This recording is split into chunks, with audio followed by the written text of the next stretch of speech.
Hello, Jana. How are you? Good to have you on. I'm great. Can can you hear me okay? We have bad weather and We bad can hear you. Wi-Fi. Excellent, Yeah, we excellent. can Yeah. hear you there. We just, Nice to meet you, Jana. Nice to meet you. Sorry I got yeah, delayed. that's I've a, de-chromed my MacBook, so I had to reinstall Chrome oh, here. So I don't use Mac now at all. I'm a laptop man, a Surface Pro man myself now. So yeah, I don't like the I Macs. can It's a different, imagine. whole different language.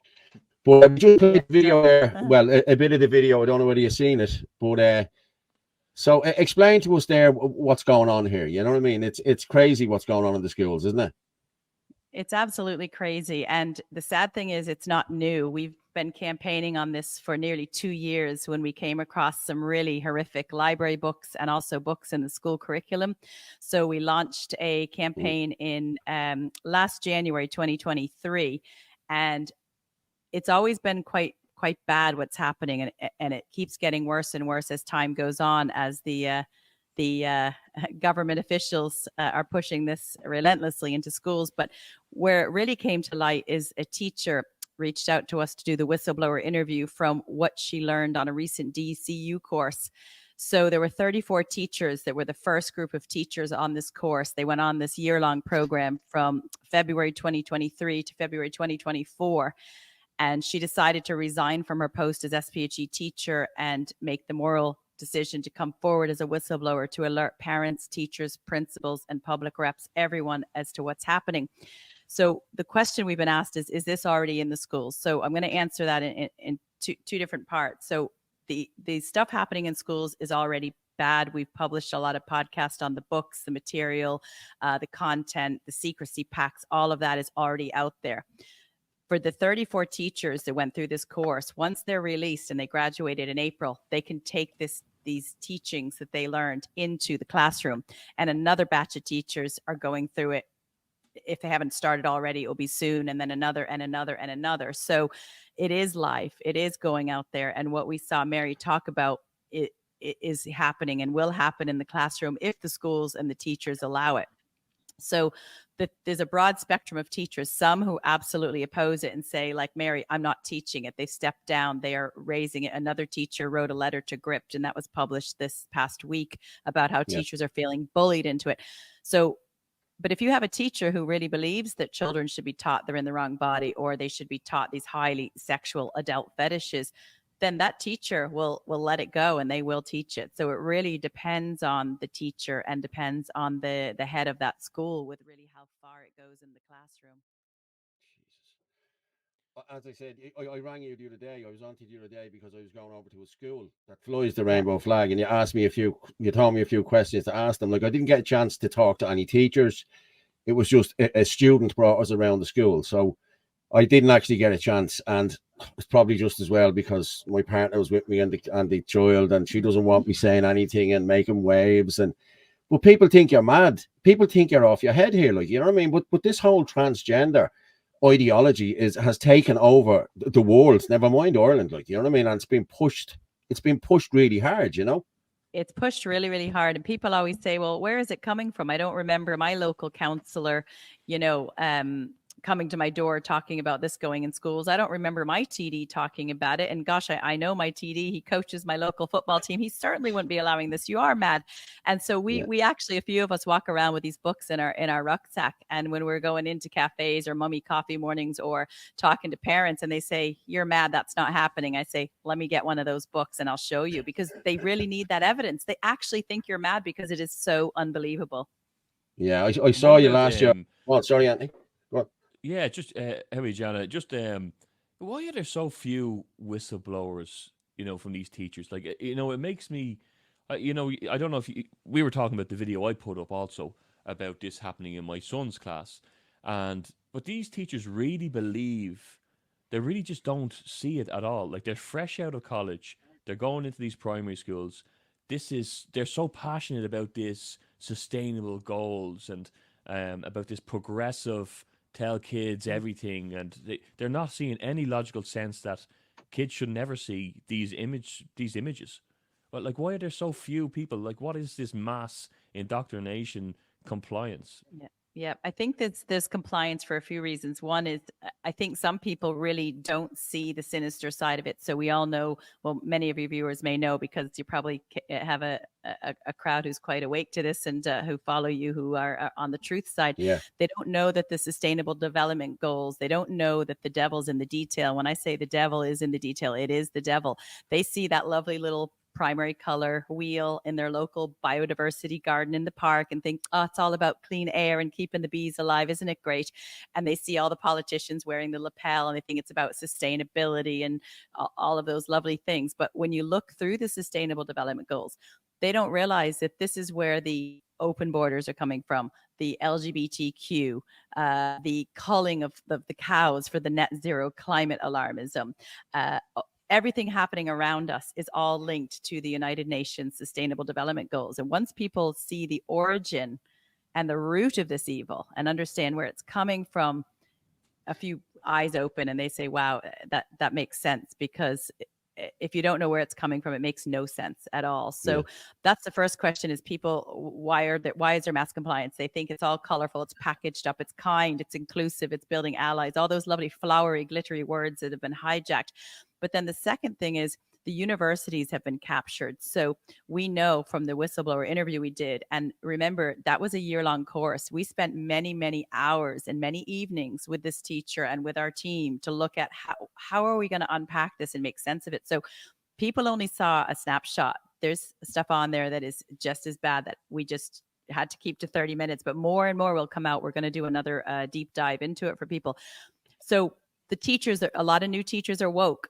You know, a lot of people going through academia, those fresh out of college, they have been indoctrinated through the school system, through the university. So when they get out, they think it's just progressive, and it's just wonderful that people are learning how to be, you know, sexual beings at age 12 and free themselves. And as long as there's consent, it doesn't matter how old you are. As long as sex feels good, it doesn't matter if it's with someone you love or with an adult if you're a child. There's people that really have been programmed to believe that this revolution is a good thing, this open sexual revolution, and that children should be able to be sexual beings. So the WHO document says that children should be taught about their first sexual experience at age 9. I have a 9-year-old girl, and I look at my 9-year-old girl and think, there's no way she should be having sex.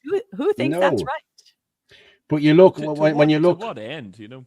Like, when you look at the politicians there, you look at who we have there, Roderick O'Gorman, who is friends with Peter Tatchell, who advocates for sex with children under 9 years of age. You know what I mean? Mm-hmm. It's just crazy. Like, he's in pictures with this man, and he's the man that's bringing in the open borders, and he's the man that's the trans stuff in the schools and the whole lot. He's opening the schools and saying inclusivity and everything else.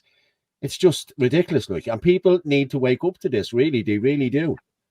And Norma Foley as well. I mean, Roderick O'Gorman. I mean, we talk about a minister for children who wanted to, you know, erase mother, who thinks that highly sexual content in libraries is okay. Who we had a group of parents and retired teachers and principals met with him because they're in his constituency, and flagged this horrific content to him directly. And his response was something along the lines of, in a very, you know, stoic manner, it didn't shock him, the content. He just said, I wish I was taught more about anal sex when I was 12. Jesus Christ. That's our minister for children. And Norma Foley is also, she needs to resign. She is saying that she doesn't have any visibility of the material. And she's saying that the Department of Education don't sign off on it or endorse it. So if you run a department, if anyone listening who works in a company, or anyone who works in a laboratory or anything with quality control, the director and the top person is where the buck stops with. They are accountable. So for Norma Foley to say, those books aren't anything I've approved, go to the NCCA. We've gone to the NCCA, who design the curriculum, and they say, well, it's the publishers who put out the books. Go to the publishers.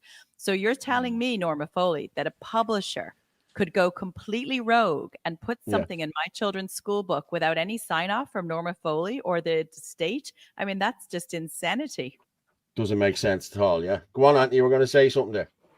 Yeah. Sorry, Paul. I often just wonder, you know, sometimes you think, to what end? Why would they target the most vulnerable in society? And with this specific, so crude imagery, trying to almost take away their innocence. And you kind of hit it there that, the devil's in the detail.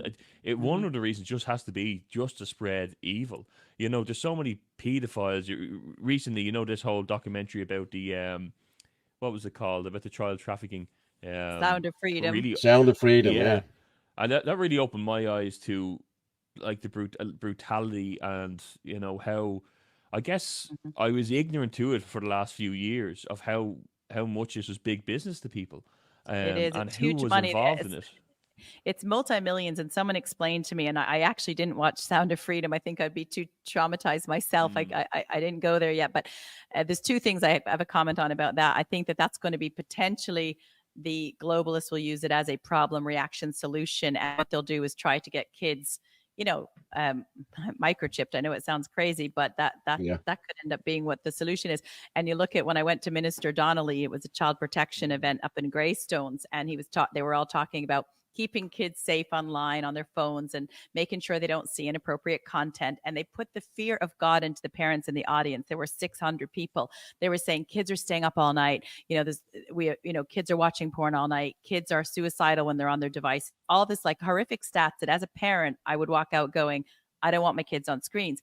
So I tested Donnelly and I said, well, I have a bag of books here. And I challenged him and said, if we're worried about what kids are seeing online, let's look at what they're seeing in the classroom, in libraries. And I even read from one of the books, which teaches children they can order puberty blockers and hormones on the internet, and pictures of how the child can inject their body with a needle. Yeah.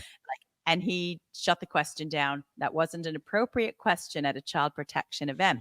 So I went home on the ride home and I went, it's all figured out. This is what's happening. They scared the parents, that they've created the problem. The reaction is they want to keep kids safe on the phone. How are they going to do that? Digital ID.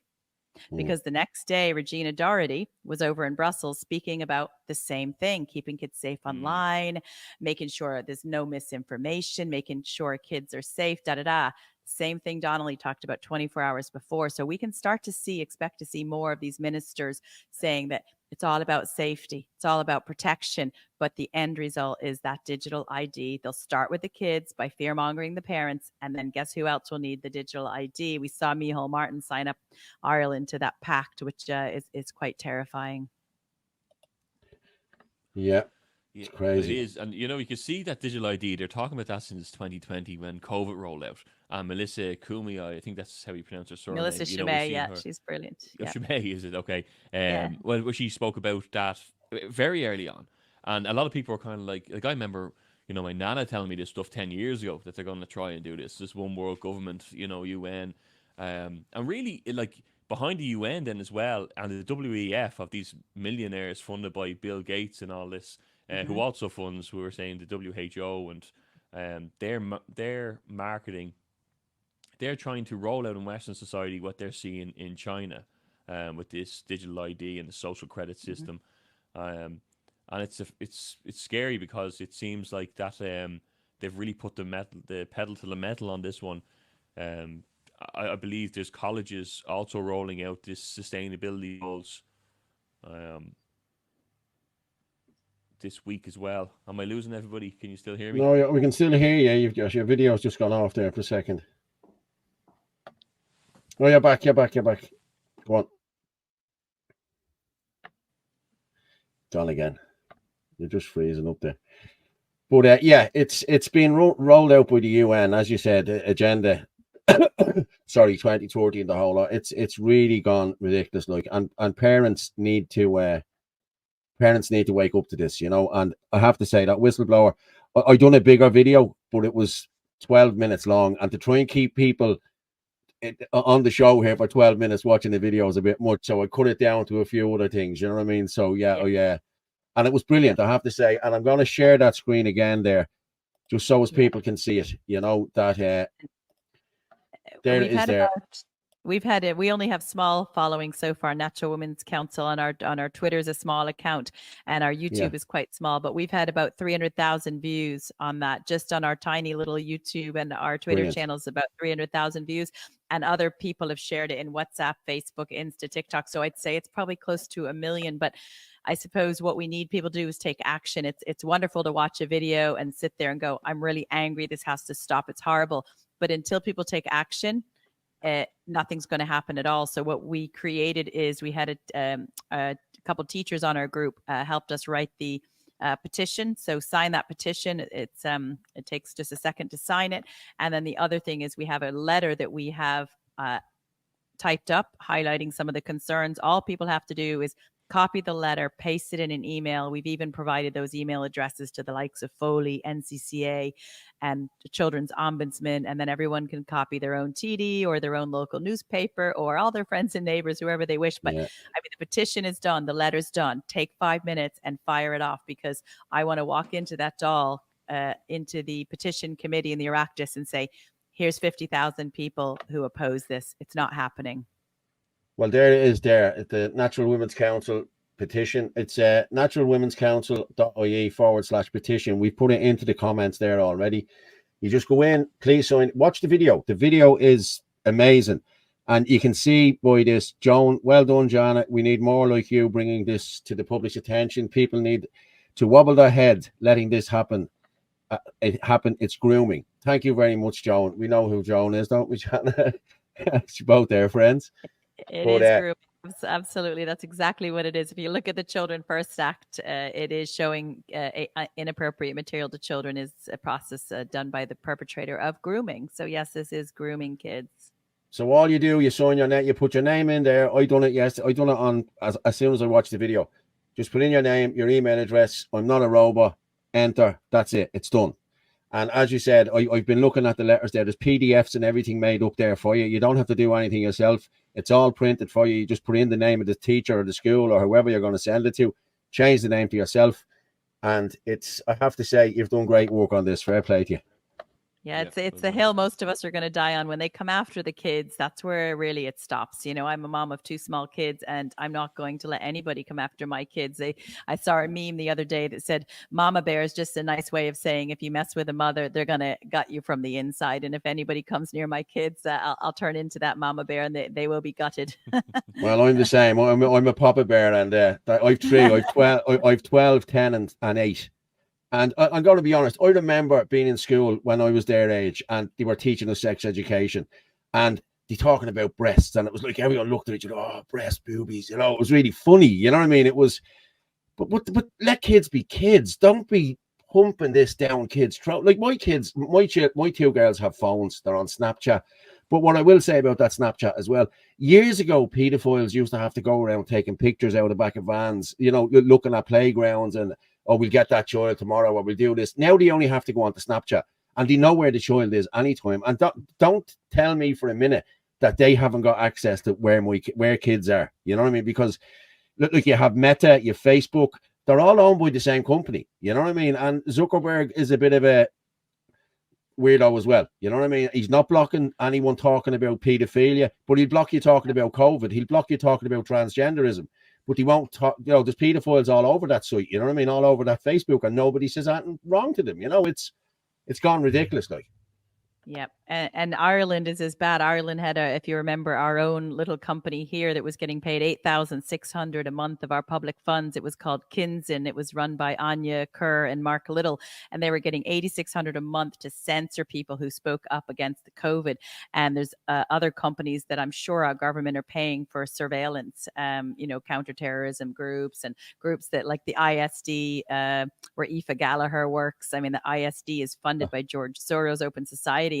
Anthony knows. Spying. Anthony knows who ISD is, don't you? I'm going to just bring in Martin for a sec. I think Martin wants to ask you something. Will I bring you in there, Martin, just for a sec? How are you, Martin? How's things? Do you want to come in for a second? Do you want Paul or Anthony? Have you ever seen me shy? No. Yeah, are you shy now? I'm going to be a bit shy now, yeah. I'm a lucky woman being on here with 3 nice lads tonight. It's great. Another one came on. It's great to actually talk to you in person. The work you do is absolutely fantastic. I've actually read the UN documents where all of this spawns from.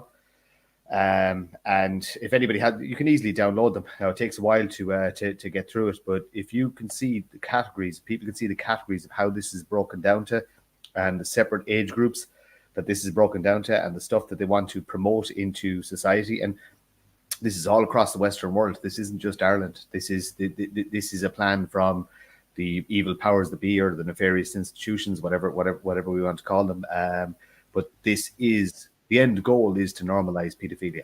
There's no other explanation for this, and it's probably to save the skins of the people on top, because they all seem to be. I don't know whether that's how you get to the top, or is it just a sickness in these people who climb to the top? I don't know, but I truly believe it is to normalize it, because I think there's a lot of stuff that will come out in the near future. We see it happening over with Absolutely. They're trying to lower age of consent, and one of the books has about 7 or 8 pages, written by a teacher who was at the event I went to the other night, Owen Cleary, and the book has 7 or 8 pages of masturbation. And I went home and said, why are they so hellbent? Why are they so obsessed with teaching children about masturbation? I can't figure this out. And then I had a light bulb moment the other day, and I thought, what trying to do? Because in that book, it says on one of the chapters, congratulations, you're now a sexual being. So they're telling children they are a sexual being. They want to teach them masturbation because what they want them to do is start to explore and touch themselves. The WHO document wants to teach masturbation for age 4, because then they'll say, oh, that feels good. And then all of a sudden, masturbation feels good. Oh, they'll realize sex feels good. And then they lower the age of consent. So if they teach a child that if you consent and if it feels good, it's okay. So absolutely, I have hand on heart, no doubt in my mind that they want to legalize and normalize pedophilia. 100%. That is definitely they're the even end using goal. the words, the minor attracted people. They're trying to make it sound like a softer word. You know, these new terminologies of this world.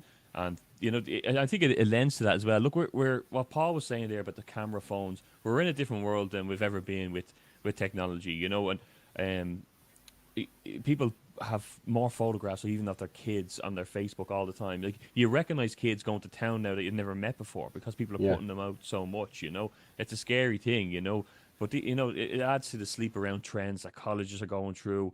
You know, all of these things are all combining now, and I think they've seen how compliant people can be, unfortunately, over the last 5 years, and how brainwashed they can be if they put enough money behind it. And now they're happy to put the foot down. Do you know what isn't being taught? Yeah, sorry. Do you know what isn't being taught? Sorry, Anthony, for cutting across here. Just do you know what isn't being taught in schools? Love. Yeah. Love and marriage were removed. Marriage, love and marriage, relationship, friendship. It's all taken out. I mean, your spouse is your best friend. That's the reality of what your spouse is like. You know what I mean? If you're lucky enough to be able to be in a long-term relationship, that's your best friend, and none of that is talked about. Nothing is taught. Nothing is taught about the challenges of life. That relationships are hard and they take work, and there's ups and downs, and it's like a roller coaster. And you throw some kids in on top of it, and bills and stuff like that. And life is hard, and that's we're teaching kids to play with themselves as opposed to actually playing with each other and having the crack. But enjoying first of all, enjoying your childhood, and then preparing them for the challenges that are adulthood, because adulthood isn't easy. Relationships are not easy, but again, it all ties into the long-term plan. They don't want people in relationships. They don't want polygamous marriages. They don't want children. They don't want families. The nuclear family. Yeah, this is again, it's all part of the end goal. They want individual units, economic units that are easy to control, that will breed when they're told to breed, not breed when they're told to. And at the end of the day, by our own government now, get into the suicide machine at the end of your life, when you're no longer an economic unit. You know, we really need to start pushing back harder against this, and making people more aware. Because look, do you know what I mean? I'm the sado that'll read a UN, an 80-page UN document, but there aren't that many people willing to put the time and effort into it. And I suppose we need to start breaking these things down into little snippets, into little 10-point bulletins, to be actually able to put out. This is what, like, nobody knows that Micheál Martin has agreed to. I haven't even got through all that document yet. Last week, you know, to me, what the hell did he agree to? What did he sign us up to? There's too much information there. It takes hours to go through it. So I think we need, as you know what I mean, as all of us together, as Natural Women's Council, us as nationalists, just to start doing that, breaking everything down into real simple bullet points, and just basically flashing them out there, throwing them out there all the time, throwing them up in videos like you do, Paul. But this information that is coming through the UN, the WHO, and the EU. It's too big and too complex for people to be able to digest. So I think the onus is on us to actually break it down into little bite-sized pieces for people. Do you know Micheál Martin did this? Do you know that the school curriculum is coming from a WHO and WEF and UN document? You know what I mean? I really think that's the best way forward. Just make it as accessible as possible to people. Yeah, and I think it's about connecting the dots, because I know, like, I've campaigned against the reckless open borders, which I oppose, and Thornton Hall is not far away from me. I did a few live meetings on that, and campaigned against COVID and lockdowns and masks and vax passes and everything else that's all connected. But I think where people in Ireland, from the people I talk to, they struggle to connect the dots. So what I'm trying to help people do is to say, the same people who are driving the curriculum are flooding the borders, who mandated the lockdowns, who are cost of living crisis, housing crisis.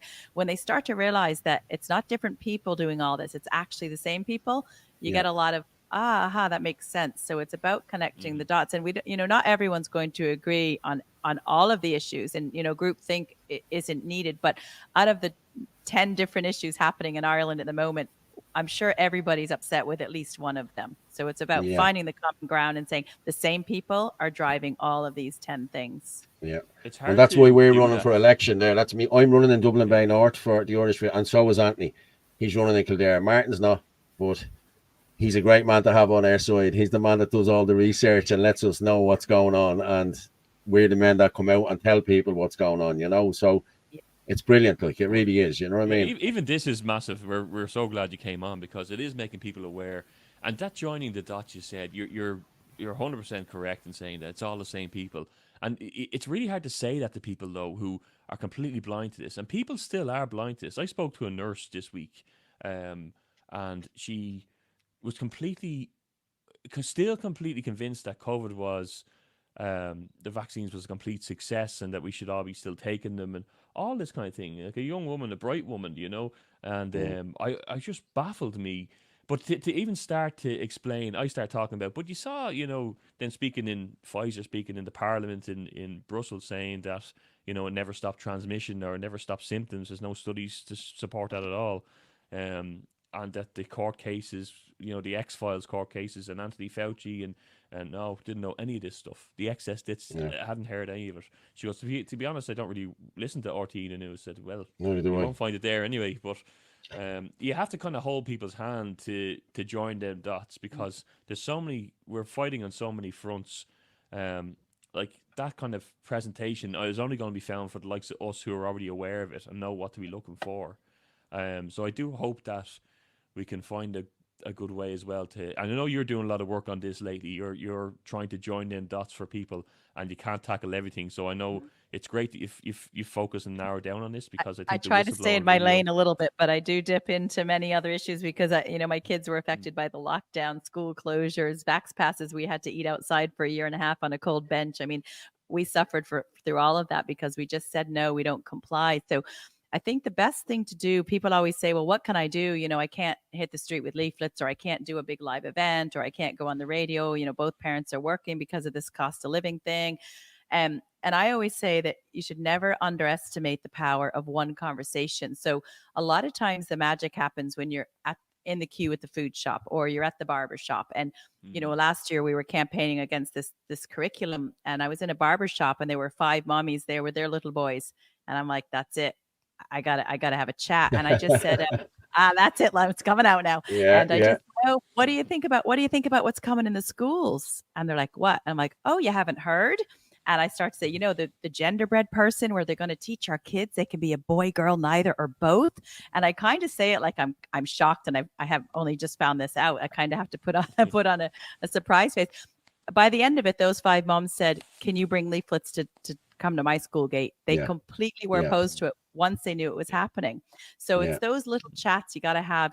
This is what the hard left do. They mobilize, and they government pay people to go and infiltrate different villages, cafes, to talk to people, to try to persuade them to stay away from the far right bogeymen. So we have to play them at their own game and have those logical, sensible, factual conversations with people everywhere we go. And that will spread it as quick as a big event, which these days everybody's tired. Protests aren't getting the crowds. So, you might get 100 people to a protest, but if you can talk to 10 mommies that week. Those 10 mummies are going to talk to 10 more and 10 more, and that's where the magic will happen.